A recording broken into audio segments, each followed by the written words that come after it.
Buenas tardes a todos. Muchas gracias por acompañarnos un viernes más a las conferencias de la asociación. Y en este caso tenemos el placer, el gusto de presentar a un amigo de esta casa ya desde hace muchos años, Miguel Ángel Ruiz. Él es ingeniero de telecomunicaciones y trabaja en el aeropuerto de Santander en un cargo bastante relevante. Ha publicado un libro que es La destrucción planificada de la infancia, en la cual dice en la portada de su libro que por qué los niños ya no son como antes y qué intereses se esconden tras esa realidad. Este que tenemos aquí a la derecha, exactamente. Que voy a donar a la asociación. Estupendo, se te agradece. Muy bien. Bueno, es un libro que ha estado trabajando durante cerca de 10 años. Ha estado investigando con científicos, médicos, etcétera, el porqué de esta situación que estamos viviendo ahora, ¿no? ¿Por qué los niños no son como eran antes? Y nos lo va a explicar. Yo creo que sí, porque además es una de las personas que siempre investiga sobre temas muy determinantes y que a lo largo del tiempo ha venido por aquí trayéndonos mucho conocimiento y mucho saber. Así que Miguel Ángel ha venido expresamente desde Santander para estar con nosotros. O sea que vamos a darle un aplauso de agradecimiento.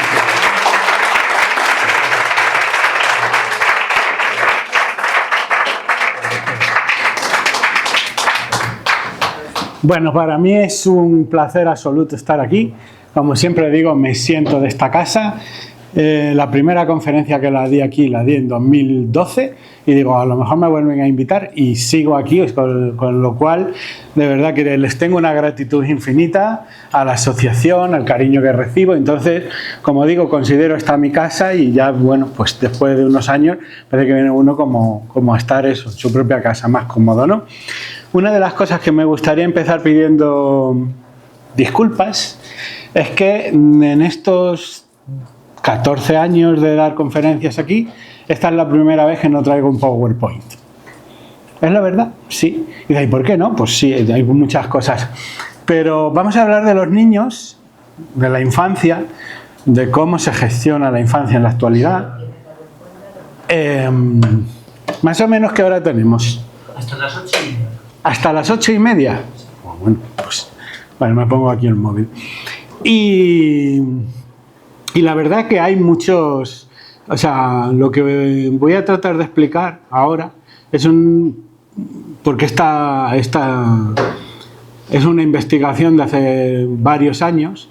Yo era de estos que se llamaba como un teórico de la conspiración. Yo pensaba que sabía cómo funcionaba el mundo, sabía todo lo que había hecho la CIA, el FBI, cómo nos manipulan y tal. Y un día, en un programa que hice con Iker Jiménez, salió la pregunta de por qué habían cambiado los niños, que era una cosa que estaba como muy en el aire, ¿no? Como que todo el mundo dice, es que los niños de ahora son tan diferentes a cómo fuimos nosotros.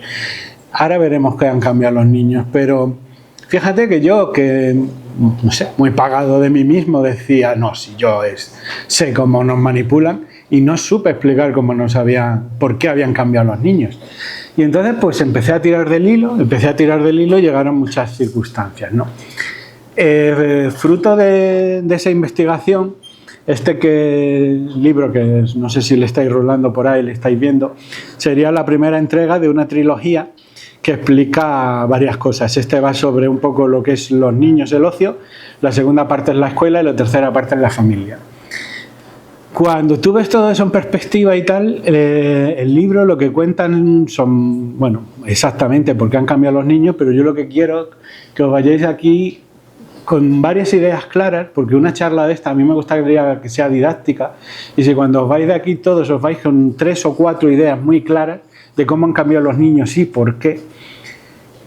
Y yo creo que es algo que os puede cambiar, en cierto modo, la forma de ver las cosas. A mí lo hizo. O sea, he escrito el libro que yo quisiera leer. Y el motivo de que no tenga PowerPoint en ciertas cosas es que era bastante incómodo ver muchas de las cuestiones que había. Una de las cosas que vamos a hablar es de la hipersexualización, de cómo, por ejemplo, las niñas pequeñas ahora las están metiendo en modas en las que prácticamente visten como mujeres adultas a edades muy terribles. Y entonces todo ese material, la verdad que, porque yo era mucho de mostrar y tal, y lo sabe Juan Miguel, ven aquí unas conferencias que salía la gente como deprimida, pero con el tema de los niños no me atreví. Primero porque mucha de la publicidad y tal, que además iba a ir para el libro, pues son marcas y hay que tener cuidado. Y por otro lado, porque cuando las he intentado recrear con inteligencia artificial, siempre me salía el cartelito de nuestra política no permite que una niña, no sé qué. Y me hace gracia que, por ejemplo, una inteligencia artificial no puede hacer una cosa que tú luego puedes ver por la calle. Que yo creo que es una especie de una marca de una hipocresía de lo que está pasando. Es decir, están pasando cosas graves, pero no queremos ponerlas de alguna manera, hacerlas explícitas, ¿no? Y entonces, pues lo que vamos a hablar hoy es un estudio de cómo han cambiado los niños en España de 1980 a 2020. Son 4 décadas, en 4 décadas dan tiempo a hacer muchos cambios. Pero ese es un cambio que no se origina en España, es un cambio que parte de Estados Unidos, luego llega a Europa y ahora está, por ejemplo, ya lleva unos años implantándose en Latinoamérica. O sea, yo por eso hablo de planificada, porque eso tiene una ola y tal. Yo sí que recuerdo hace unos años cuando empecé la investigación, que la empecé en 2016, y tenía... bueno, un recurso para investigación que era muy bueno, porque claro, tenía mucho acceso a españoles, pero también a latinas, a madres latinas que venían a España por primera vez y que tenían, digamos, ese contraste cultural, ¿no? Y yo que recuerdo, muchas madres latinas me decían, es que los niños de España, claro, ellas como que las daba palo criticar a los niños españoles, pero decía, es que aquí los niños que son muy así, porque que no obedecen, que no tienen respeto a la autoridad, que no sé qué. Y precisamente lo que estaban viendo era el desfase cultural de una cosa que no empezó en España, sino que empezó en Estados Unidos. Este libro es hijo espiritual de un libro que casi fue único en su especie, que es un libro de un sociólogo norteamericano que se llama Neil Postman, un libro de 1982, un libro que se llamaba La desaparición de la infancia. Ese libro marcó una época. Fue muy famoso, de hecho aquí en España lo editó Círculo de Lectores, o sea, fue un número 1 en ventas, pero cuando yo estuve buscando información en todo Occidente, y es mucho Occidente, son muchos países, además somos con Estados Unidos líderes en impresión de libros, se publican muchísimas cosas, prácticamente hay apenas 4, 5, 6 libros que hablen de la infancia desde el punto de vista que lo trata el mío, es decir, de cómo han ido cambiando los niños en torno a esa moda del mercado. Y entenderéis que este silencio es muy significativo. Si vosotros conocéis el mundo editorial, sabéis que hay literalmente cientos y miles de libros sobre cada tema. Simplemente de cómo sentirse bien, la felicidad, la autoestima. A veces hay millones de libros, o sea, miles, vamos a...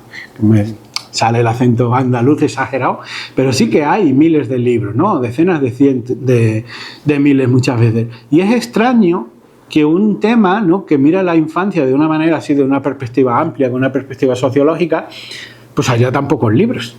Porque es que incluso de los libros que hay pocos, suele haber decenas de ellos, ¿no? Entonces, ese libro a mí me llamó mucho la atención y evidentemente como... bueno, pues hubo algo, ¿no?, en mí que fue... Porque yo creo que los grandes temas yo creo que los grandes temas nos encuentran a nosotros más que buscarlos, ¿no? Y entonces yo fui a aquel libro, le leí entero y la verdad que me dejó con más respuestas que preguntas. Y cuando empecé a entender, porque a mí tardé muchos años en montar todo el puzzle, cuando entendí de lo que iba, me di cuenta que lo que estaba pasando en 1982 era un juego de niños con lo que ya estaba pasando en 2016, que es cuando empecé a estudiar el libro. Y lo que me llamaba la atención que eso, que era tan grave, pues prácticamente nadie lo conocía, ¿no? Y era una cosa que yo he hablado con profesores, con padres, con educadores, con psicólogos, y una vez en mi Facebook pregunté por qué han cambiado los niños. Y obtuve un montón de respuestas. Porque la sociedad es distinta, porque los padres han cambiado, porque la escuela ha cambiado, porque no sé qué, pero ninguno explicaba realmente el porqué. O sea, todo lo que hacían era trasladar la pregunta a otro ámbito. Claro, uno dice, ¿por qué han cambiado los niños? No, porque han cambiado los padres. Vale, bien, pero eso no es una explicación. Bueno, entonces la pregunta continúa incontestada. ¿Y por qué han cambiado los padres? ¿Me entendéis? No había nunca una causa. Entonces, ¿por qué han cambiado los niños en estos 40 años? Porque vamos a ver un poco... para ver de qué estamos hablando. Lo primero que hay que decir, que cuando digo que han cambiado los niños, es sí, ha cambiado los niños. Pero en realidad de lo que estamos hablando es la infancia. O sea, ha cambiado la infancia. Y la infancia, que es una categoría sociológica, que es, lo que ha cambiado es la forma de ser niño. O sea, los niños siguen naciendo igual, probablemente son muy parecidos a cómo nacían hace 4 décadas, pero lo que ha cambiado es cómo se socializan, qué hábitos tienen. Entonces, lo que ha cambiado es la forma de ser niño. A mí hay una frase de la feminista Simone de Beauvoir que me encanta, que decía, no se nace mujer, se llega a serlo. Es decir, son la cultura quien te hace que tú seas, ¿no? Entonces yo creo que en ese sentido, creo que a los niños modernos no se nacen niños, sino que nos educan para serlo. ¿Qué han cambiado en los niños? Han cambiado un montón de cosas. Vamos a hacer un pequeño repaso para ayudaros a visualizar cómo eran esos cambios. Lo primero que ha cambiado era, que yo eso lo escuchaba de muchos padres, era un poco como la ingenuidad. Todos los padres piensan que nosotros éramos ingenuos hasta edades más tardías que los niños de ahora. Los niños de ahora dicen, pues a mí un crío que tiene 7 años y es que parece que ya lo sabe todo. O cómo es el acceso a lo que es un poco el primer conocimiento, ¿no? de lo que es el sexo, de lo que es tal. Ellos decían como que los niños pierden la inocencia mucho antes. Cambiaron las formas de vestir. Y eso es muy significativo. Porque también es una manera que te dice, ¿no? Cómo eras. Yo no sé si os acordáis, en los años 80 había ropa de niño. O sea, que iban con unos... ¿Cómo era eso, María Ángeles? Unos cuellos así y unas cosas así. Entonces, claro, tú dices... Me refiero que tú, por ejemplo, ahora buscas en Google moda infantil y es moda de adulto en miniatura. Simplemente en la talla.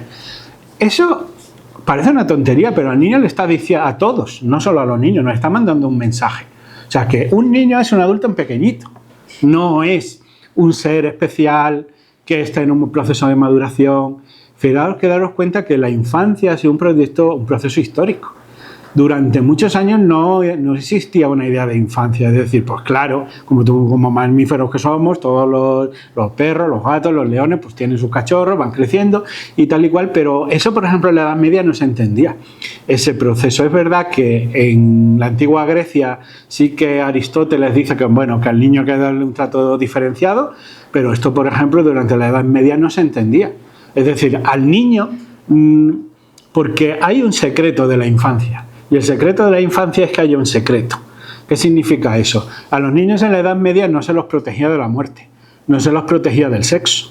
Es decir, que si ellos veían a sus padres haciendo el amor o teniendo una violación o una serie de cosas, nadie pensaba que el niño no podía ver ese tipo de cosas.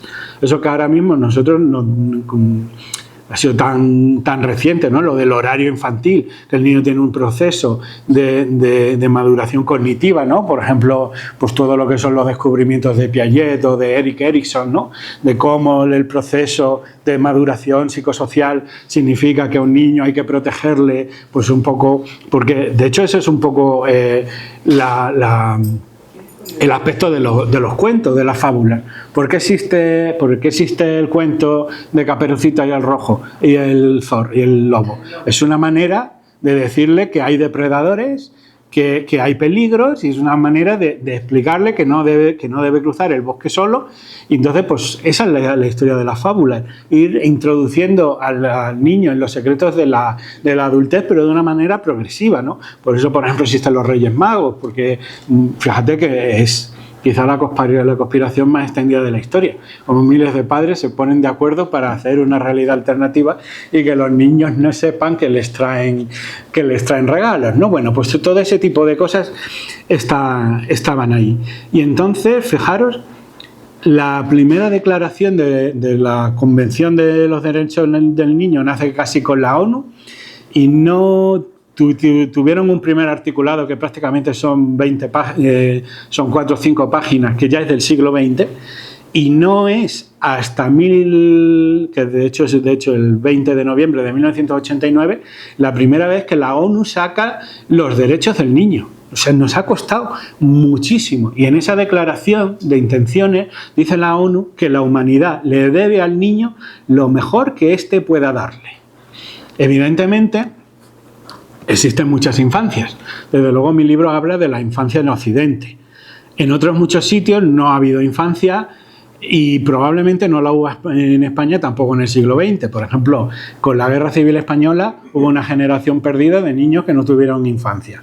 Actualmente no hay infancia en muchos sitios de África, los niños que son forzados a la guerra no tienen infancia, las niñas que son objeto de trata en el sudeste asiático no tienen infancia, etcétera, etcétera. Pero llegado a ese punto que nosotros después de la Segunda Guerra Mundial pudiéramos producir el estado del bienestar y tuviéramos de pronto unos niveles de consumo, de riqueza, que nos ha permitido vivir bien, ¿no? Y cuando por fin hemos tenido todo un complejo industrial, especialmente de consumo, que nos ha permitido darle a los niños lo mejor que tenía, que de pronto esa infancia se empezara a destruir y fuera quien lo viera, primeramente en Estados Unidos, que es el primer país donde todo esto se gestó y luego ya iremos viendo por qué, pues claro, nos llama mucho la atención, ¿no? ¿Qué más cosas han cambiado? La música infantil. ¿Vosotros dais cuenta la cantidad de grupos que había en los años 80? Porque en los años 80 es un poco, yo la llamo así, la infancia, la década dorada de la infancia, por lo menos en España. Ya sé que hay gente que dice que es porque yo fui niño esa década y algo puede haber, pero es verdad que yo creo que también en los 70 había otros problemas y quizás si nos vamos a los 80, como digo, teníamos mucha música infantil. Estaban los payasos de la tele, Parchís, Chispita y mis gorilas, etcétera, y había un montón de música de esos años. Ahora mismo, decirme grupos de música infantil. Pero no la hay en todo Occidente. No la hay en Francia, no la hay en Alemania, no la hay en Inglaterra, no la hay en Estados Unidos. Sí que hay, ni en Latinoamérica. Bueno, y es que Latinoamérica ya es zona de influencia, ya iremos viendo por dónde van los tiros. Evidentemente hay una música que es como muy de infantil, que es lo que es el cantajuego, que es cuando son bebés, ¿no? Más o menos. Pero a partir de los 4 años se acaba y ya no hay música infantil. Y eso luego lo veremos, es muy significativo, porque les han quitado todo lo que son los referentes.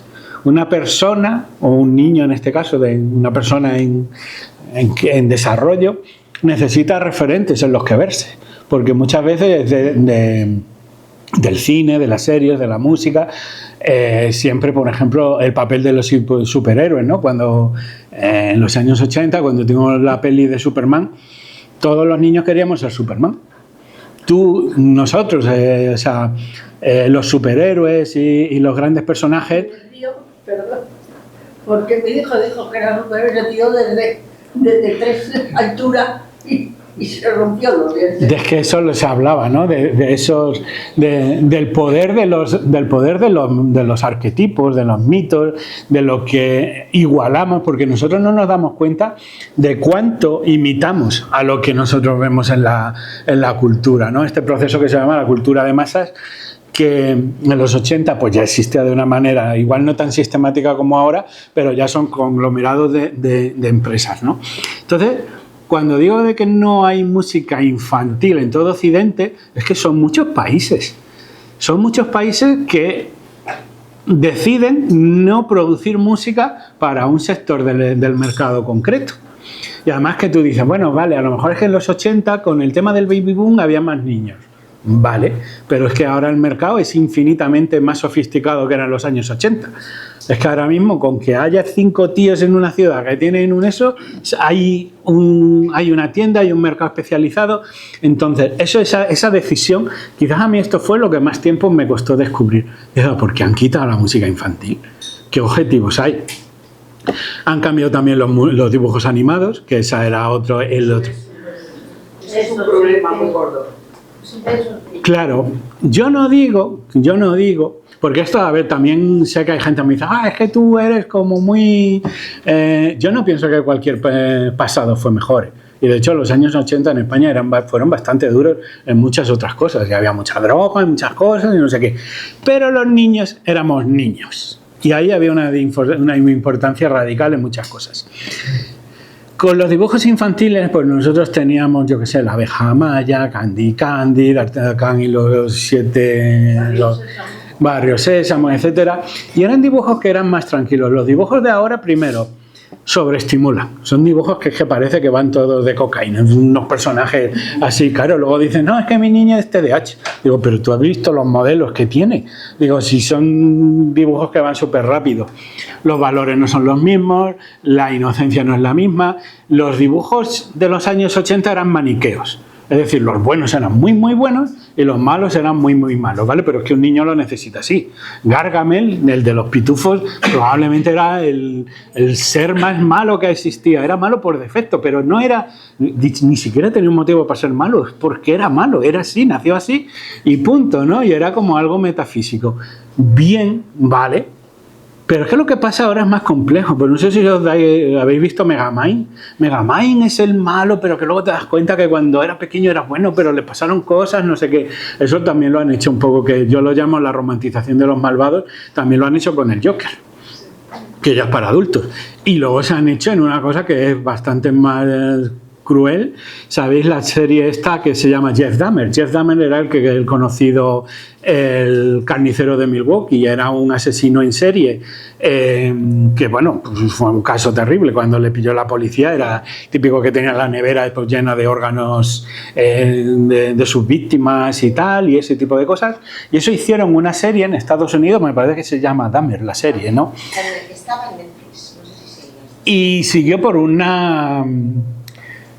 Es que la historia de Dahmer es muy complicada porque fue de los pocos asesinos en serie que colaboraron mucho con el FBI y gracias a él hicieron un perfil súper bueno de cómo es un asesino en serie y tal, ¿no? Lo mataron en la cárcel, pero el problema que tenía Jeff Dahmer es que hicieron una serie tan, no sé cómo decirlo, tan humana, que es que la gente empatizaba con el asesino.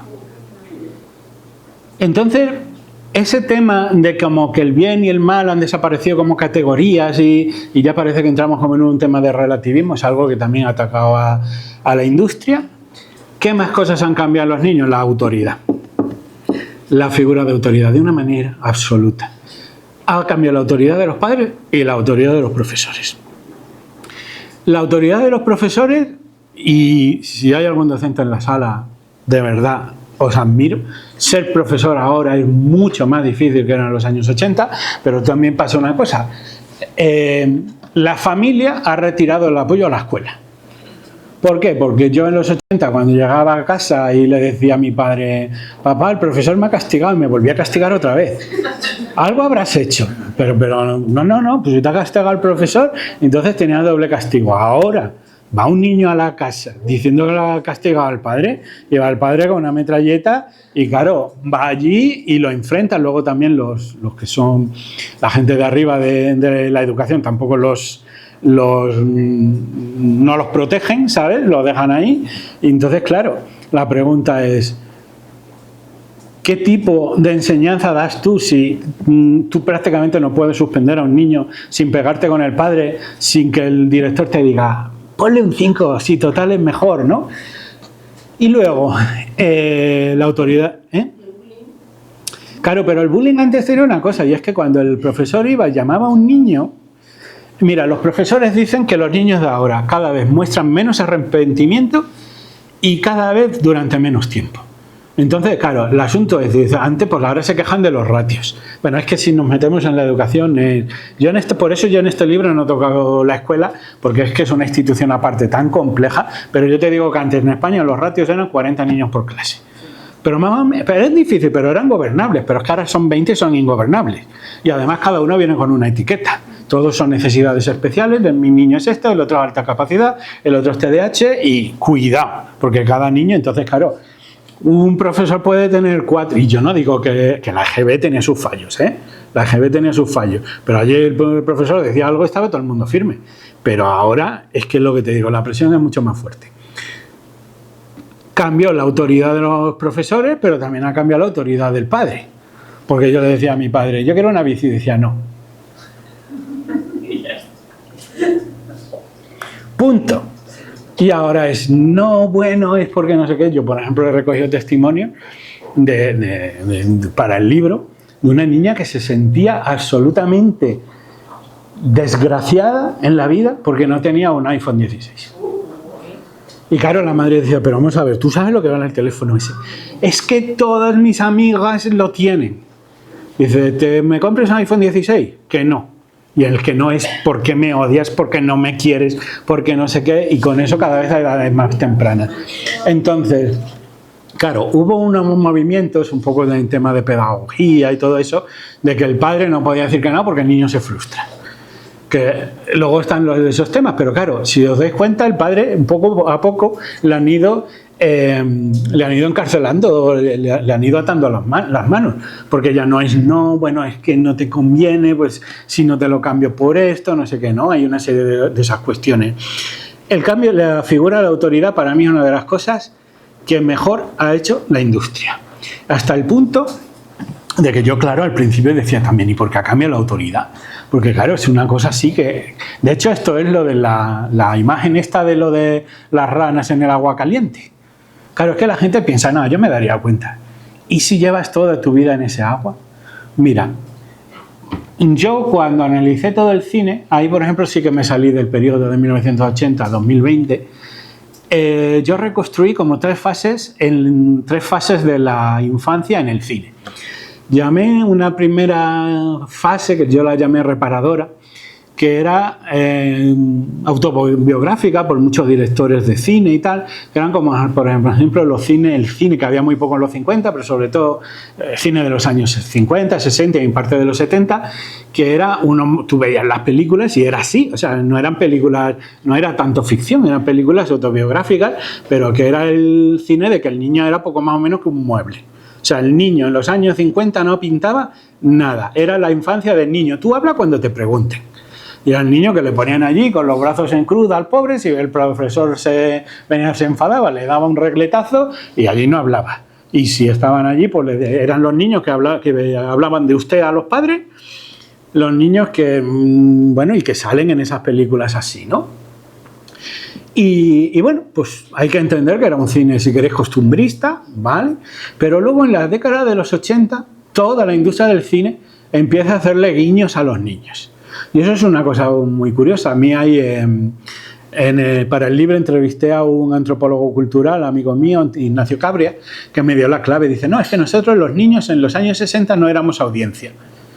Digo, bueno, ¿y cuál es el tema? Dice, es que los niños, ¿por qué van a ser audiencia? No tienen o sea, normalmente la audiencia va a un mercado. O sea, la audiencia es un poco gente que a ti te va a comprar. Los niños no son audiencia hasta mucho más tarde. Es verdad que se me fueron metiendo antes en publicidad y tal. Todo eso lo cuento mejor en el libro, si no sería súper denso. Pero en los años 80, la industria, aparte de los dibujos, que de hecho los dibujos antiguos, estos de Popeye y tal, no eran para niños, eran para adultos, lo que pasa que era cine animado. Pero en los años 80 el cine va por los niños y ya hacen una representación de los niños que es muy diferente. De hecho, para mí, a ver, no voy a decir que sea para la década dorada, porque luego ahora cine para niños hay todo el que quieras, o sea, más que ahí nunca, ¿no? Pero ahí es donde empieza a cambiar, y donde empieza a cambiar la figura del niño. El niño ya no es un pringao que sale allí sino los niños empiezan a ser protagonistas. Hay películas para adultos, pero ya hay películas que son para niños. La más emblemática para mí, por ejemplo, es El extraterrestre. Es verdad que de esa época pues también estaban muchas de estas de los Goonies, estaban las series también, MacGyver, el equipo A, etcétera, ¿no? Pero el extraterrestre es un niño que, bueno, pues se descubre un extraterrestre, pero claro, igual que lo descubren, pues lo descubren los adultos, los malos, los de la NASA y tal, que van detrás de él. Pero en esa película ya se ve que Elliot, que es el protagonista, es mucho más inteligente que toda la NASA juntos. Estaban allí todo el mundo buscando al extraterrestre, este le metía aquí y no es hasta el final que ya le pillan, pero vamos, son en esas películas que los adultos pues son como medio torpones, medio tontos, los niños son mucho más inteligentes, más audaces, más, ¿no? Y bueno, entiendo también el objetivo, Cine infantil que, bueno, ya empezó a existir en los años 70 con La Bruja Novata y ese tipo de cosas, Mary Poppins, ¿no? Y bueno, era cine para niños, está bien. O sea, sí, de hecho yo creo que es un formato que tal. Pero si os dais cuenta, a partir de la década de 2000, la infancia cambia todavía más. Y empieza a pasar una cosa, que el que manda en la película es el niño. La más emblemática, Bebé Jefazo. Tú le ves allí, el Bebé Jefazo es el puto amo, o sea, es el niño tal. Pero cuando tú vas a otras cosas que no son tan parodiables, te das cuenta que han cambiado la cuestión. Voy a poner dos pelis de ejemplo, pero a mí me llama mucho la atención. Una es, por ejemplo, En busca de la felicidad de Will Smith. En todas esas películas de esa época, el adulto ruega al niño. Es así, de hecho muchas veces, bueno, si os dais cuenta, en todas estas películas la mayoría de las veces ya los padres están separados, el padre no ve al niño y el poco tiempo que pasa por el niño prácticamente tiene que ser maravilloso. Tienen que ir a un centro comercial, a un parque de atracciones, a desayunar, a comer, y el niño está siempre ahí como desganado. Y el padre, venga, vamos a pasarlo bien. Y o sea, el padre le ruega al niño que vaya a un centro, a un parque de atracciones. O sea, mira tú hasta dónde llegas. Normalmente se supone que eso había sido tradicionalmente al revés, ¿no? Y entonces, pues en esa película, por ejemplo, en Un monstruo viene a verme, pues estaba así, el Johnny pues bueno, se habían medio separado, estaba pasando una mala época, y el padre, venga Johnny, vamos a un parque de atracciones. Y no, padre, no sé, venga Johnny, vamos al parque de atracciones. Y llega, se lo repite 3 veces y al niño como que se le cruza, le mira y saca de pronto un grito, un ¡no! La siguiente escena es solamente la cara del padre mirándole así y diciendo, bueno, pues no. ¿Eso es anecdótico? Depende. Eso nunca lo habíais visto en las películas de antes. Desde luego no en las de los 80, pero en las de las otras ni mucho menos. Dices, ¿cuál es la importancia de eso? Hay una cosa, sobre todo se hace en televisión, que es la ventana de Overton, que son los marcos posibilitadores. Cuando tú tienes 7 años, aunque eso no te fijes y tal, tú al ver eso te estás dando cuenta que darle un grito a tu padre y decirle que no es una opción. Aquí la pregunta es, ¿qué construye la normalidad? ¿El cine sigue la realidad o la realidad sigue al cine? Es curioso, como siempre la educación consiste en ir formando a los niños hacia el modelo que tú quieres, ¿no? Y en cambio, por ejemplo, estos modos de la cultura de masas construyen hábitos, formas de comportarse, etcétera, etcétera. Pero de hecho la autoridad en ese sentido ha cambiado muchísimo en todos los ámbitos. ¿Vosotros acordáis cómo era la televisión? Y esto ya no es de niños. ¿Cómo era la televisión de los años 80? ¿Cómo eran los debates? Tú no veías a 2 personas gritándose o hablando todos a la vez. De hecho, acordaros de La Clave. La Clave ahora mismo, si la emitieran, durarían 5 minutos en antena. Digo, qué problema, me aburro. En los años 80 había intelectuales en la televisión. Y aunque fueran de ideologías distintas, entre ellos debatían, hablaban, etcétera. Ahora no, ahora prácticamente es cállate, cállate, gritos, insultos, argumentos que son la vejación. Entonces todo eso lo hemos ido normalizando. De hecho, yo puedo poner una fecha donde, evidentemente esto es un proceso, ¿no? Pero para mí hay una fecha que creo que es el 2-3 de mayo de 1989, que es cuando el gobierno de, bueno, la administración socialista, de entonces era Felipe González, aprueba la primera ley de medios, donde se liberalizan los medios. Hasta entonces en España solo había existido la primera y la segunda. Gustaría más, gustaría menos, era una televisión 100% pública y era la voz del gobierno, punto. Pero cuando entró en un proyecto que primero entró Canal Plus, Antena 3 y Telecinco. Pero fue un cambio cultural brutal. Fue casi hasta un segundo destape. Todo el tema de las mamachicho, empezó a haber publicidad de otra manera y ahí entró el mercado.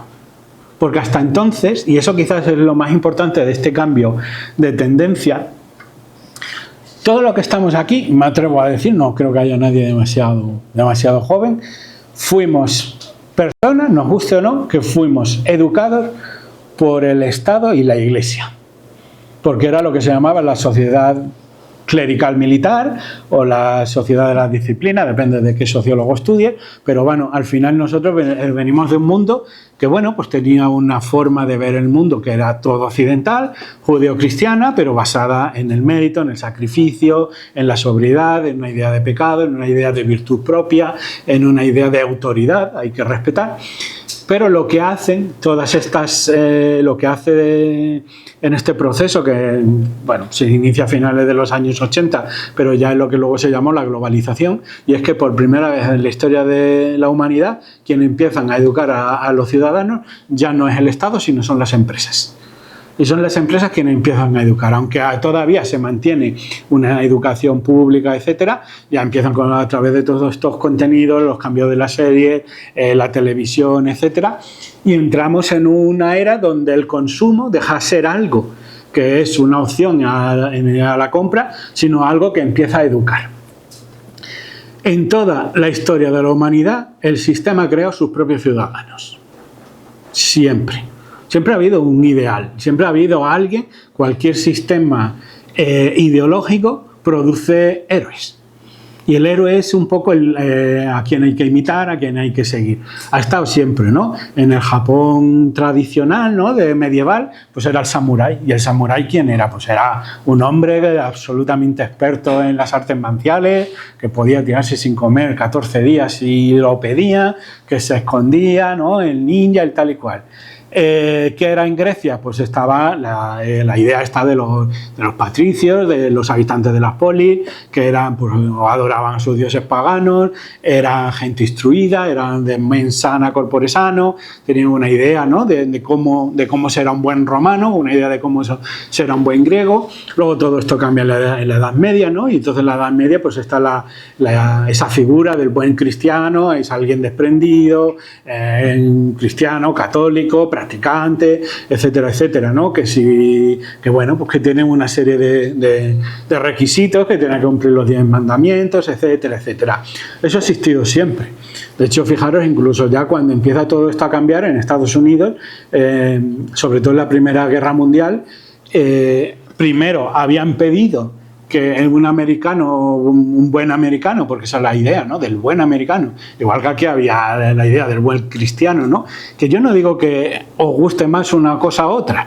No estoy diciendo ni que sea bueno ni que sea malo, sino que toda la historia de la humanidad han producido sus héroes, sus santos, y al final la gente que de alguna manera es el ciudadano que el sistema necesita. En Estados Unidos, acordaros de esos carteles de tío Sam, así señalando, si lo de wants you, o sea, de enrólate, porque el buen americano es alguien que se va a Europa a pegar tiros. Y eso pasó porque al principio, esto se llamaba la Comisión Creel, los americanos no querían ir a la guerra. Y nadie veía en América ninguna necesidad de meterse en la Primera Guerra Mundial, que era europea. Pues sí, nosotros les ayudamos y tal, pero ¿por qué vamos a ir allí? Claro, las élites norteamericanas sí querían entrar a la guerra, pero no. Y hicieron uno de los que fue las grandes operaciones de mercadotecnia moderna o de propaganda, como lo quieras llamar, y hicieron un despliegue fundamental para la época, y en cuestión de unos meses, prácticamente tú ibas por allí y cualquier americano que hace 2 años pasaba de la guerra, decía que es increíble lo que está pasando y tenemos que ir allí. Eso fue una operación de propaganda. Cuando acabó la guerra, ya no necesitaban todo el tema, especialmente en la segunda, pero bueno, en el periodo de entreguerras un poco también, no necesitaban que la gente se apuntara a la guerra, y entonces el buen americano fue el hombre que tenía, el que vivía el sueño americano. ¿Y cuál era el sueño americano? Tener un coche, una lavadora y una televisión, y que todo el mundo comprara. Nos reímos, pero fue literalmente así, y reconvirtieron toda la propaganda de guerra en propaganda de consumo. Eso existió en Estados Unidos. Empezó con la radio y el periódico, en cierto modo, pero sobre todo con la radio, pero cuando llegó la televisión, eso fue fundamental. Porque ahí es cuando dijeron, de hecho, hay una serie de sociólogos que se llaman de la Escuela de Frankfurt, que venían de estudiar toda la propaganda nazi, ¿no? Lo habían estudiado en Europa, estaban aterrados por todo lo que había hecho el Ministerio de Propaganda Goebbels en Alemania, y también otro que se le conoce mucho menos, que es Willy Münzenberg, que era la contraparte de propaganda, pero del lado comunista, pero que también eran gente, pues bueno, que sobre todo eso, ¿no? De la propaganda, de cómo lo construían, que eso es una cosa que ahora se ve como decir, joder, ¿cómo tendrían los nazis esa forma de convencer a la gente, ¿no? Como si aquello fuera... Bueno, cuando los sociólogos alemanes fueron a Estados Unidos, se dieron cuenta que Estados Unidos estaba haciendo exactamente lo mismo, pero educando en el capitalismo. Y eso está pasando ahora aquí, actualmente, pero ya quisiera Goebbels la propaganda en la que nos movemos nosotros. Lo que pasa es que no, lo hemos normalizado, ¿no? Entonces, ¿qué es lo que están haciendo las empresas y qué es lo que empezó a hacer precisamente a partir del año 89? Precisamente eso, empezar a construir el tipo de ciudadanos que ellos necesitan. ¿Y cuál es el ciudadano que ellos necesitan? Crear consumidores desde la cuna, sin ideologías, sin ningún tipo de cortapisa, etcétera, etcétera. Hay que entender, sobre todo al principio del siglo XX, que fue la época dorada sobre todo de la publicidad. Y claro, uno piensa que la publicidad, bueno, la publicidad ha cambiado mucho, La publicidad antes, que por cierto tenía buena prensa, cuando aquí había un producto, y yo eso lo he visto incluso en, no sé, en Teleindiscreta, en teleprograma y tal, que ponían un producto y ponía anunciado en TV, como si eso hubiera sido la leche. Ahora, si os dais cuenta, vosotros, la publicidad es todo lo contrario. Tú, por ejemplo, pagas tu suscripción de YouTube para que no tenga publicidad. O sea, mirad cómo ha ido cambiando todo ese modelo. Y a ver, que me he perdido de lo que estaba hablando. Y de cómo ha ido cambiando eso. Bueno, en esa época, sobre todo cuando empezaron con todo el tema de la publicidad y eso, de los desarrollos que estaban haciendo, eran absolutamente increíbles, y fue las primeras partes en las que se dieron cuenta cómo de esa época son los estudios sobre todo de lo que se llama la manipulación de masas. Hay algunos que lo llamaban por... El móvil, por favor, apagarlo. Bien. De cómo se empezó pues un poco a poner en marcha estas ideas de que un poco habían tenido de Alemania, pero a través de la publicidad. Y hubo una cosa súper interesante, porque claro, estamos muy acostumbrados a que la publicidad funcione, pero cuando falla es todavía más interesante que cuando fracasa. O sea, perdón, cuando fracasa es todavía más interesante que cuando funciona. Había una serie de una marca de pasteles en América que se llamaba Betty Crooks, y Betty Crooks, digamos, era el rey del pastel. O sea, todas las mujeres americanas, en esa época había otro concepto de mujer que tenía que estar en casa, que era la que cocinaba, etcétera, etcétera. Y Betty Crooks sacó una cosa que era una maravilla. Era un producto que tú lo abrías, lo metías al horno y ya estaba el pastel hecho. Y en aquella época, pues como que se cocinaba mucho en casa, ¿no? Entonces Betty Crooks pensó que lo iba a petar, y resulta que ese fue un gran fracaso de ventas. Dice, pero si esto es... Claro, esta gente no lo entendía. Y contrataron a un especialista en psicología de masas que hizo lo que se llaman grupos, en sociología se llaman grupos de discusión.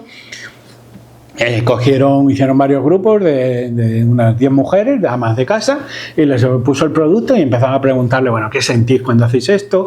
¿Qué tal y cual? No sé qué, ¿no? Y es un poco como se hace, eso se sigue usando en publicidad, ¿no? Y lo que nos interesa es saber qué siente o qué hay dentro de la cabeza del consumidor para cuando un producto se implanta o no se implanta. Sobre esto hay mercadotecnia y estudios como para estar aquí 15 años hablando de esto. Pero vamos al de Betty Crooks, y el tipo se descubrió una cosa. Resulta que las mujeres de los años 60 en Estados Unidos eran mujeres que estaban acostumbradas a cuidar de su familia, y que ellas sentían que parte de su mandato vital era cuidar de su familia. Y el problema era que el pastel era tan fácil de hacer que se sentían culpables. Sentían que no estaban cuidando de su familia. Y decía, es que claro, yo lo hago, pero es que como si les echara pienso. Y dije, entonces, pues las conclusiones del estudio se fueron a los ingenieros estos de alimentos, Y dice, ¿qué hacemos? Dice, no sé, tío. Dice, ¿y si ponemos el huevo por separado? Dice, ¿cómo el huevo por separado? Sí, mira, nosotros ponemos todo lo que son los polvos por un lado. El huevo que lo pongan ellos, total más barato. Dice que lo tengan que batir y mezclar. Dice, y así a lo mejor ya tiene la sensación de que está cocinando. Pues ¿sabe que Betty Crook se convirtió en el número 1 de la venta de pasteles en Estados Unidos? Eso es muy importante porque nos da una idea de que la industria nos conoce mejor que nos conocemos a nosotros mismos. Que es una lucha de David contra Goliat, porque nos tienen súper estudiados en ese sentido. Entonces, cuando vamos a hablar de la autoridad, porque, bueno, vamos a entrar un poco en lo que puede ser la recta final, os voy a contar 3 estrategias que está usando la industria para cambiar a los niños. Si os vais de acuerdo con esas 3 estrategias y luego lo miráis, yo creo que vais a entender muchas cosas. La primera estrategia es la erosión de la autoridad y viene por este tema. Claro, ellos se dieran cuenta de que al final, aunque lo llamamos así, un consumidor, claro, ¿qué es un consumidor? Porque es una persona que se levanta por la mañana a consumir y no hace nada más, ¿no? Un consumidor somos nosotros, tú y yo, que tenemos ideologías, tenemos valores, tenemos principios, o no, somos imperfectos, creemos en Dios o no. Y una de las cosas que se dieron cuenta los publicistas en esa época es que la religión era enemiga del consumo. Y con la religión lo quiero decir en sentido amplio. El cristianismo sí, pero cualquier tipo de ideología espírita, no espírita, interna, espiritual, que piense que nosotros como hombres tenemos una parte sagrada, no les interesa. Por ejemplo, vamos a los 10 mandamientos. Básicamente, una de las cuestiones, la gula, simplemente como gula. De hecho, fíjate, hubo un caso muy famoso de un, que me parece que era el CEO, el director ejecutivo de las barritas estas de chocolate, Mars o así, ¿no? Que es una bomba calórica, ¿no? Y hombre, pues se supone que el hombre que está ahí pues tiene que vender cuanto más barritas mejor y meterlas al mercado como pueda y tal. Y el pobre hombre en una entrevista un día, pues claro, estaría despistado y dijo, hombre, Bars está bien, dice, no es para solo comer esto, pero está bien, claro, no es verdura, no sé qué, y le echaron. Le echaron, le despidieron porque no podía decir eso. Entonces, ahí hay una cuestión muy importante. Empezaron a atacar todo lo que de alguna manera sacraliza, todo lo que de alguna manera lleva a la sobriedad, porque pensar que el cristianismo, sobre todo cuando Pablo de Tarso, que era un judío de fuera de Israel, él de alguna manera amalgama culturalmente todo lo que era el estoicismo, etcétera, con el cristianismo, y ahí esa es la verdadera cultura de Occidente, el encuentro del judaísmo con el encuentro con la cultura clásica, y esa es nuestra cultura, y era una cultura pues que viene pues de que, no sé, de que hay que tener una mesura en las cosas, de que hay el concepto de vicio, de que todo en exceso es malo, pero claro, cuando tú de pronto eres la propia industria que lo que tienes que hacer es maximizar el consumo como sea, te das cuenta que esos son tus enemigos. Si tú lo quieres ver como una lucha metafísica, también hay una lectura ahí. Y si no, perfectamente, da igual. El quererse a sí mismo, el cuidarse a sí mismo es enemigo del consumo. Porque yo lo que quiero es que tú comas hamburguesa McDonald's todos los días. Pero no saludablemente, para desayunar, para merendar, para comer, para cenar.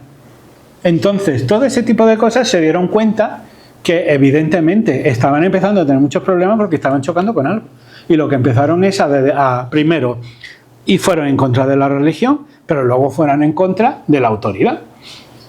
Yo, por ejemplo, cuando doy de estas charlas y me dicen, bueno, ¿y qué hacer tal ahora con los niños? Digo, mira, no les des nada o no comas nada que a tu abuela no te hubiera reñido por eso.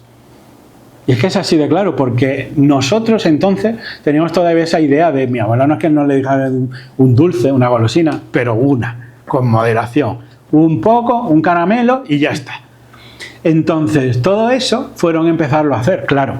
¿Qué es lo que se pasó, no? Si os dais cuenta, como hemos hablado de todo el tema de la figura de la autoridad, porque lo que les interesa, de hecho, y luego hay otro mandato, todo... ha habido un reemplazo de los valores de Occidente. Porque,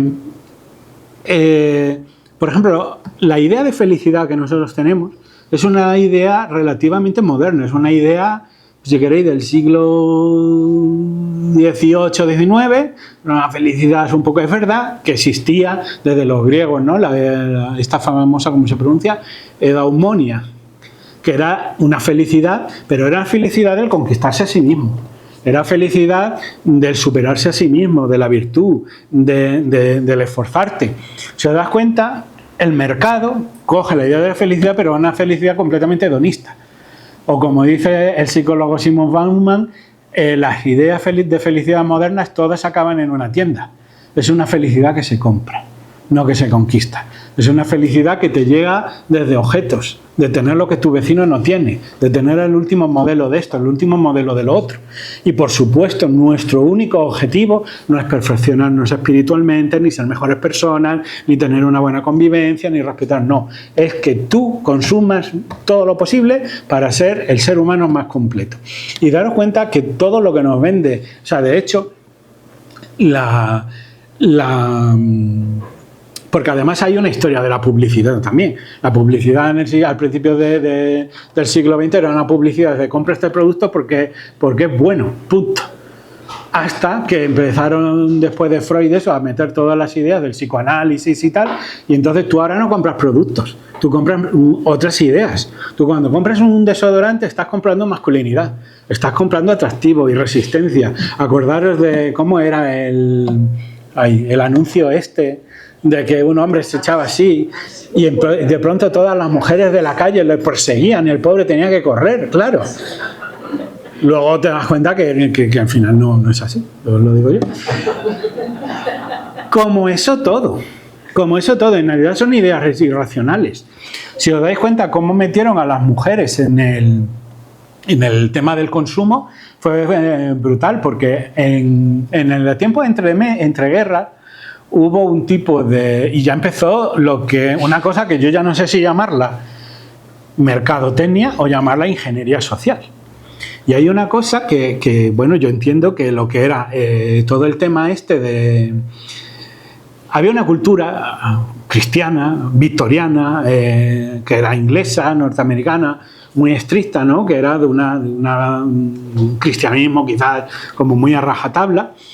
Y la prensa, bueno, digamos la industria, se inventó un tipo de mujer que se llamaban the boopers, creo, si no me falla la memoria. El icono de ese tipo de mujer era Betty Boo. Betty Boo era extremadamente moderna para la época. Era una mujer que no le importaba lo que pensaran, que salía, que tal y cual. A principios, cuando se inventaron lo que fueron los grandes superficies, los grandes supermercados, los inventaron especialmente para las mujeres. Y os voy a explicar por qué, antes de que me llaméis machista. Antes, los que podían salir un poco a comprar eran los hombres, y que una mujer saliera a la calle sola estaba mal visto. Entonces todos inventaron lo que eran un poco los templos del consumo, que eran las grandes superficies. En las grandes superficies tú podías ser, esto bueno, cuando digo a las mujeres, mentira, a las burguesas. Empezaron por las que tenían dinero, evidentemente. Entonces tú ibas como te llevaba un coche, tú entrabas a la gran superficie, y ya la gran superficie no se consideraba la calle. Primero porque estaba ya llena de tiendas. De hecho, ahí es cuando se inventa todo lo que viene de ahora, ¿no? Porque empezaron con, sobre todo, empezaron a inventarse la moda, eso de que la ropa de hoy estará obsoleto al año que viene, empezaron a inventarse la rotación, empezaron a inventarse los cursos de maquillaje, y todo eso lo hacían en un entorno que se considera que estaba controlado. Es decir, que la mujer que estaba allí no era considerada una cualquiera, con lo cual podía ir. Y entonces, en vez de vender solo a los hombres, empezaron a vender a las mujeres. Y les dieron clases de todo, las formaron, pero formaron sobre todo un tipo de rebeldía, un tipo, ¿acordáis que hemos hablado antes de los héroes, ¿no? de las heroínas, si queréis en este caso, un tipo de mujer que salía y consumía. Claro, yo entiendo que eso, y sobre todo la primera vez, engancha. Y desde luego sé que esas mujeres cuando fueron ahí se sentían probablemente ahí 1000 veces más libres que en casa con el marido. No te digo que no. Pero que el modelo de Betty Boo se inventa para meter a las mujeres en el consumo. Y funcionó maravillosamente. Entonces, desde entonces, el capitalismo forma una parte de rebeldía.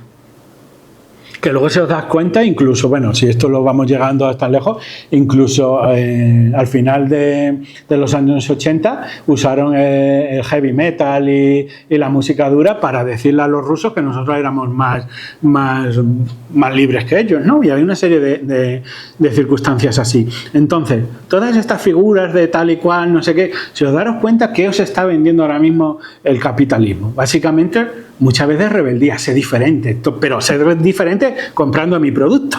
O sea, que es una rebeldía de aquel estilo.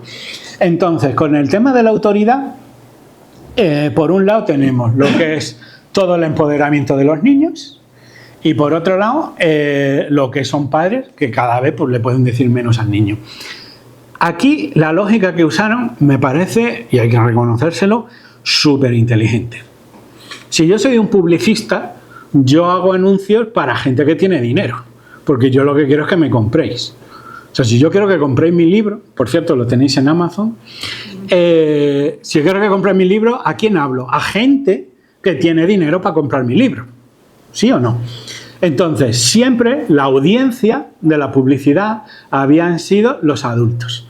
Pero los publicistas hicieron una cosa. Primero, los adultos empezaban a estar hartos de la publicidad. He dicho que ahora pagamos por no tenerla, ¿no? Entonces aquí se da cuenta una cosa muy interesante. El adulto es alguien que tiene poder adquisitivo, tiene dinero para comprar cosas, pero al mismo tiempo ya tiene una actitud crítica. O sea, el adulto no se cree todo lo que tú quieres. De hecho, demasiado nos creemos, pero bueno, ya de alguna manera está. Pero el niño no, el niño es ideal, ¿no? Porque el niño, empezaron a hacer publicidad para niños. El niño no tiene poder adquisitivo, es decir, técnicamente no te puede comprar nada. Pero el niño se lo cree todo. Solo hay que verles los días de antes de los anuncios de televisión, ¿sabes? De los reyes. Todos les encanta, no sé qué, tal y cual. Entonces la publicidad encontró un camino al bolsillo del padre pasando por el niño. Empezaron a hacer publicidad a los niños y esto ocurre en la década de los años 2000 con una serie de estudios que se llaman The Nag Factor. Nag significa dar la lata en inglés, portarse mal. Enseñaron a los niños a portarse mal a través de la serie, la televisión, la música, etcétera, etcétera, para que se portaran mal, fueran insistentes, dieran por culo, dieran la lata, moviendo a los padres a las cosas. Eso funcionó maravillosamente bien. Una década después, en Canadá se midió que en torno al 80-90% de las decisiones de compra de una familia ya estaban mediatizadas por los niños. McDonald's fue la punta de lanza de eso. Dice, si seducimos a los niños, tenemos a los padres ahí. Si nosotros, ¿por qué han cambiado la autoridad? Porque cuando tú decías, papá, ¿quiero ir a McDonald's? No. Punto. Pero como ahora no puedes decir que no, porque luego en esto se ha metido la pedagogía, se ha metido la escuela. No, bueno, venga, vale, vamos a McDonald's, sí. Y entonces los niños empezaron a mandar. Los niños empezaron a también... Fue una publicidad y unos contenidos que enseñaron a los niños a no admitir un no por respuesta. Es un contenido educativo en cierto sentido, ¿no? de series, de música, etcétera, etcétera, que enfrentan a los padres contra los hijos.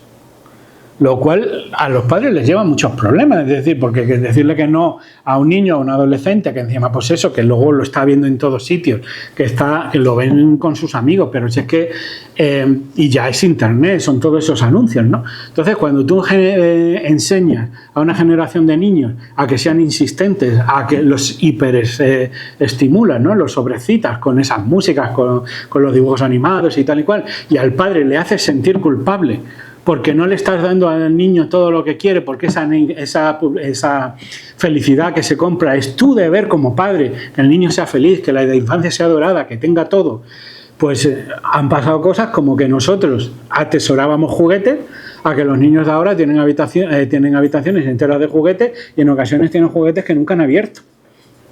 Eso en los años 80 era impensable.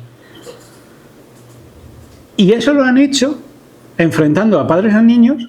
Pero todo esto se hace únicamente para que las empresas tengan más beneficios. Llevamos dos estrategias. La tercera, para mí, es todavía más agresiva. En inglés hay unas siglas de un tema de marketing que se llama KGOI, ¿no? KGOI, si lo pones que viene a significar Kids are getting older younger. Traducido en los niños cada vez son mayores antes. Claro, aquí hicieron una cosa muy interesante. Cuando tú ves el proceso de maduración de un niño, hay un punto de inflexión, que digamos que es la preadolescencia, que es un poco donde las niñas van un poco antes, los niños un poco después, pero ese es el punto donde el niño empieza a morir y empieza pues a empezar a ser un adulto, ¿no? Donde va a empezar a tener un punto del despertar sexual, donde, bueno, hay una serie de cambios, ¿no? Fisionómicos y tal, la voz, etcétera, y donde empiezan a dejar de ser, ¿no? Y de alguna manera es cuando se empiezan a asomar, aunque luego terminarán de madurar en torno a los 50 años, pero en ese momento...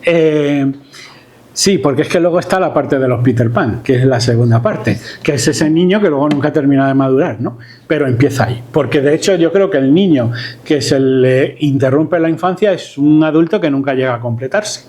De hecho es como cuando uno trata de...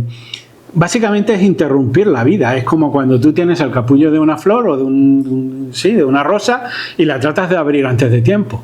La vida siempre es de dentro hacia afuera. Es como un huevo. Si el huevo no se rompe desde dentro, el polluelo muere.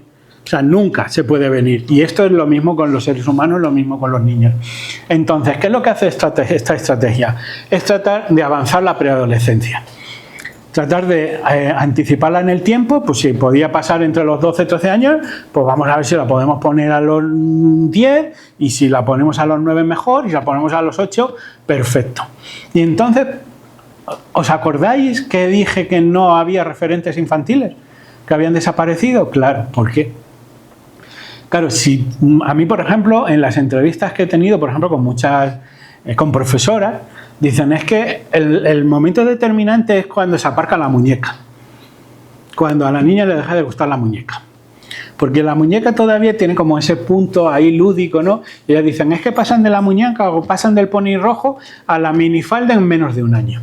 Si os dais cuenta, si yo os doy a unos niños, os doy referencias infantiles, como tienen referentes, de alguna manera están en ese mundo infantil. Y lo que han hecho es suprimir la infancia de una manera simbólica.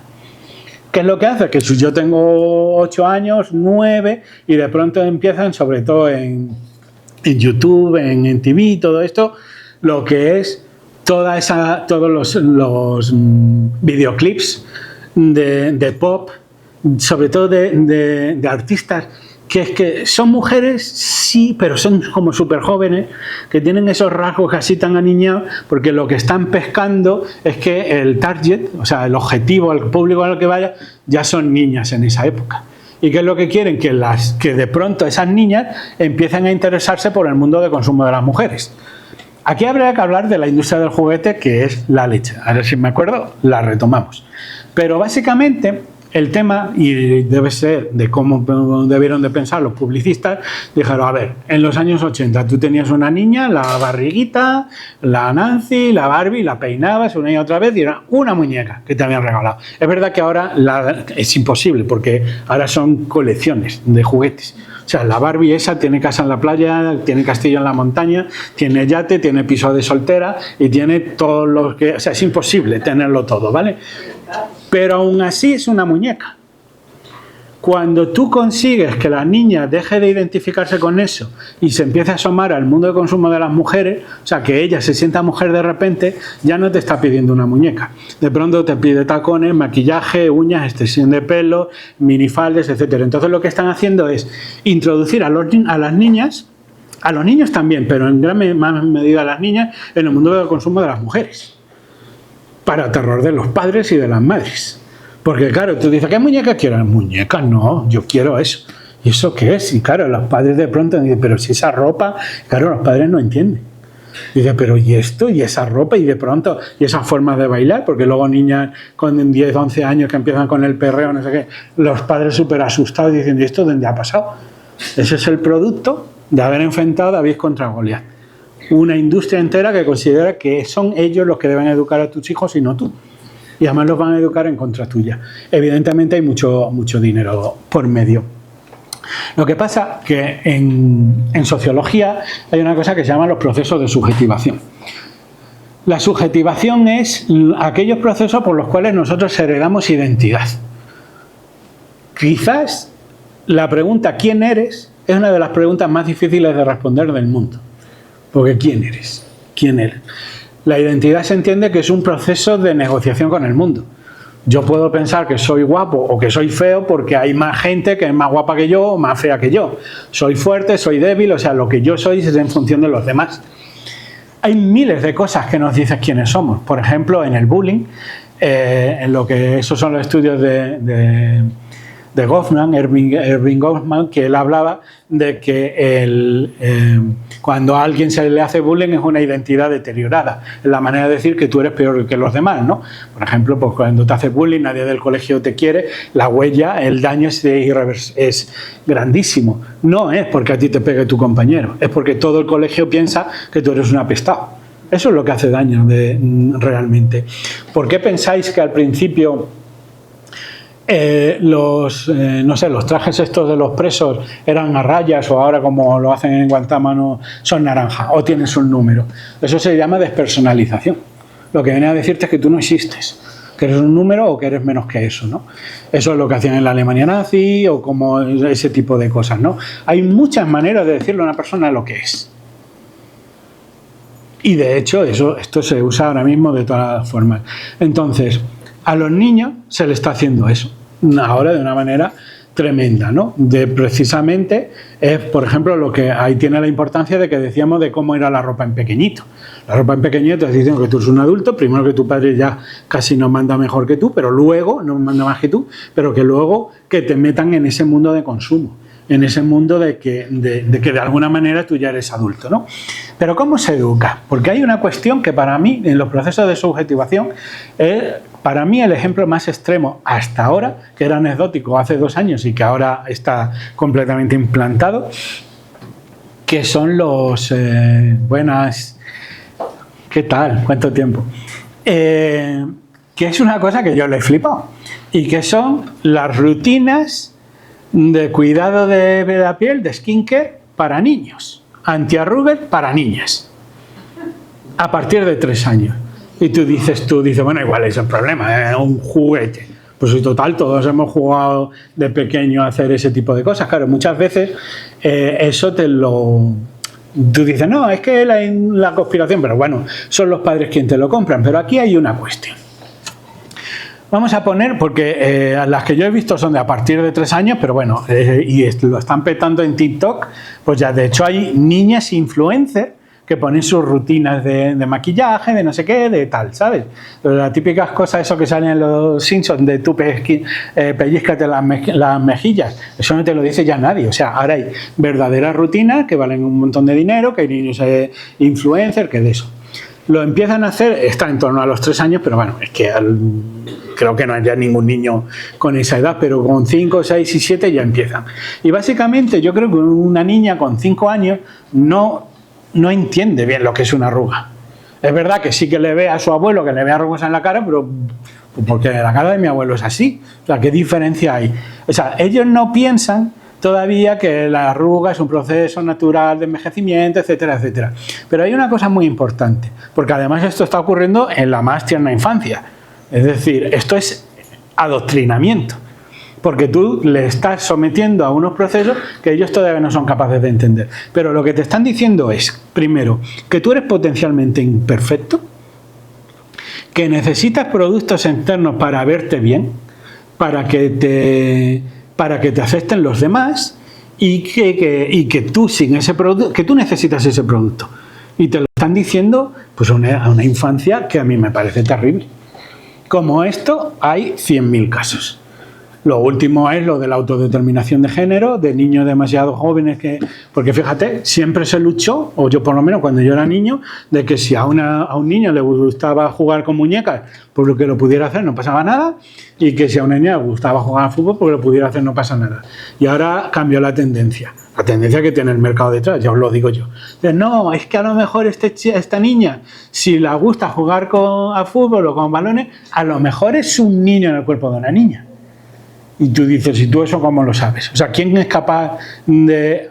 Porque yo no digo que no exista la disforia de género, pero la tiene que tratar gente que lo sepa, que tal. Pero si tú tienes primero toda la propaganda esta de tal, no sé qué, y luego les vas diciendo a los niños, hombre, si tú sientes que no encajas, pero y por ejemplo a los adolescentes, pero ¿qué adolescente siente que encaja? Porque la cuestión es decir, bueno, y eso es porque es con lo de la autodeterminación de género. Pero ¿y si te dice que se siente un pirata? ¿Qué haces? Le sacas un ojo y le cortas una pata. Entonces, hay una serie de cuestiones que todo esto es lo que se está haciendo con la infancia, ¿no? Y hay muchísimo de eso. Entonces, podríamos seguir horas, pero como quedan 20 escasos minutitos, creo que es mejor que me hagáis preguntas si las tenéis. Yo, por ejemplo, lo que tú dices, las comuniones. Pues soy más antigua. Yo soy más antigua que las dos, ¿no? Pero de todas formas, el trajecito que eran antes, ahora son vestidos de novia pequeños. ¿Y las graduaciones? Igual. Escúchame, que yo acabé 8º de GB, me dieron el papel y a tomar por culo. Claro. Y tú ahora en parvulitos... Pero si mis nietas... Bueno. Tremendo. Y eso, todo eso, los trajecitos de comunión son vestidos de novia pequeños. Pero ojo, que todo esto... Y no podemos decir que es una oscura conspiración, que esto ha pasado delante de todos nosotros, ¿eh? Día tras día, que son cosas de estas, dice, mira qué raro, qué gilipollez, porque acordaros una cosa, cuando yo era pequeño, ahora te doy paso un momento, cuando yo era pequeño pensábamos que los norteamericanos eran imbéciles, siempre nos parecieron tontos, que son los bailecitos estos de no sé qué, cuando metían un tanto, que ahora hay que ver el TikTok, hemos copiado todo. Sí. Empezó por San Valentín, luego empezó eso Halloween, a nosotros solo nos queda celebrar el Día de la Independencia Americana. Es lo único que nos queda, porque eso se llama colonización cultural y es una manera maravillosa de vender cosas. Interesante la